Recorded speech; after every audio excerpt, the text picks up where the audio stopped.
Hi, I'm going to talk about what a comparative market analysis is, or CMA. Like, what is it? And is a CMA the number of what your house is worth in this market now all that matters? And I've also got a story about how I got used for my CMA later on after the definition. So a comparative market analysis is just a price opinion. We do a 3 to 6 month analysis of what properties sold in the neighborhood or a half a mile, which is whatever data on a minimum of 3 houses that we can find that are comparable. And we usually get 2% variance. So we find the middle ground, and there's about a 2% variance up or down depending on different things.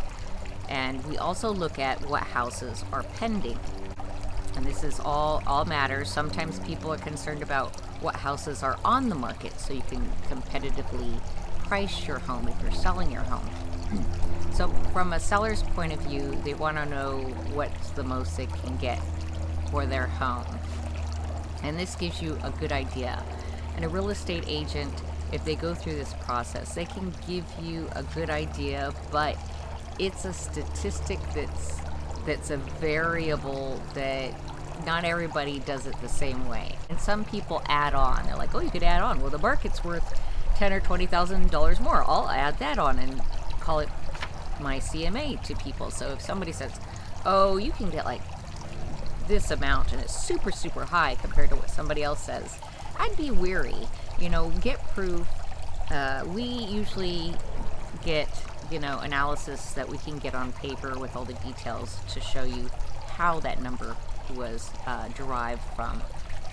So somebody gives you a CMA, that's just the start, that's just the basis. We also have to look at the house. What state is the house in? And, does it need to be fixed up, or has it been fixed up? The other problem is people say, well, I put $50,000 in my house, so I'm going to add $50,000 to the worth of my house. It doesn't work that way. It's complicated, but it doesn't work that way. Your house can be worth more, but it's still only worth within the 2% range of similar homes in the neighborhood. So just be aware of that. The other thing is location. Now, we always talk about location, location, location. If your house is off of a main street, it's going to lose value. Not a little, but a lot compared to other comparable homes in the neighborhood or area. If your house is behind a grocery store or a gas station or just commercial, if your house is very close to a freeway, those things matter. Now, if your house is 10-minute walk to the park or a lake or some awesome, cool other amenity, you're next to the community pool, it's a bonus. Now, if you have, like I have, a pool in your backyard, some people say, is my house worth more? No. Now, appraisals are really not concerned about the pool. They're concerned about the whole design and how the whole backyard is set up. So they're going to be more concerned about the landscaping and covered patios and stuff like that. Extra outdoor kitchen more than a pool, because a pool costs money. Does it matter that you put a lot of money into it? You continue to have to put a lot of money into it. So it's an investment. People sometimes prefer to have a pool or not prefer to have a pool. That's up to them. The only difference is that it would help your home sell quicker.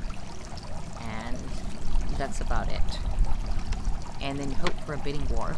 My story about how I got used by my CMA. I sold this house in this neighborhood, and they said, oh, I talked to these one people and they want to sell their house in a couple weeks. I thought, cool. Also did some flyers in the neighborhood, and they called me up and said, hey, we're thinking about selling our house in a couple weeks. Can you come, do a list appointment? I said, cool, yeah. So I get there and we talk numbers, and then I asked, if I were to sell this on my own, like for sale by owner, is it possible that I can legally do that? And yes, it's totally true, you can. And then afterwards, the wife kept saying, what do I do with this room? What do I do with this room? What do I do here? And I was just like, I don't know. I have a stager handle that. I pay somebody to do that. That's their thing. I have my thing. I specialize in buying and selling houses. I gave them one important tip that was really, really important. There was no doorknob on the front door. There was like double, the bolted, like the bottom was a key lock on both sides and the top was like a key lock and then a latch. And I was like, you really need a handle on that door. Because I'm thinking, I can't get out of the house, But, so I called them back a couple days later and I said, hey, are you interested in listing the home with me? And they said, no, I told you, we're going to do for sale by owner first. We're listed already on for sale by owner. I was like, oh. And at that moment, I felt a little bit used. I was like, wow. And they gave me the website to where they were, and they put it up for the CMA price that I had given them. So they had really just wanted, my number, my CMA number that I could come up with, and whatever else I could offer to get that house moving. And yeah, it kind of hurt. If you don't like me, cool. If you don't want to work with me, there's not, bad, not the happy vibe happening. I had that. I'd be like, ooh, I don't think I could work with them. And they're kind of looking at me like, ooh, I don't know if I could work with you. But I totally got along with these people, and I was really disappointed. So I was like, okay, fine, well, good luck. I had also told them, I said, well, why did you ask me to do a listing presentation for you if you're going to do for sale by owner? And I said, I sold your neighbor's house. I got it pending in 7 days. And they said, well, that's why we called you.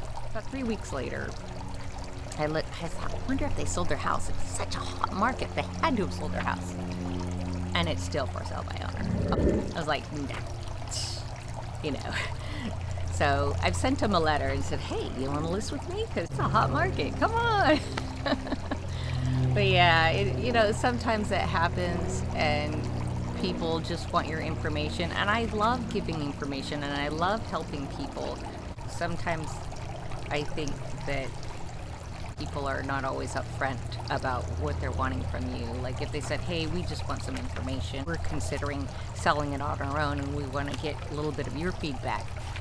That I would have felt much better about that situation. If you like this video, hit the like button, subscribe if you want to continue being updated on new videos that I make about real estate, and if you're looking to buy or sell a home in the West Houston area and want more information or want to have a conversation about whether or not we'd be a good fit to work together to help you with that real estate process, contact me.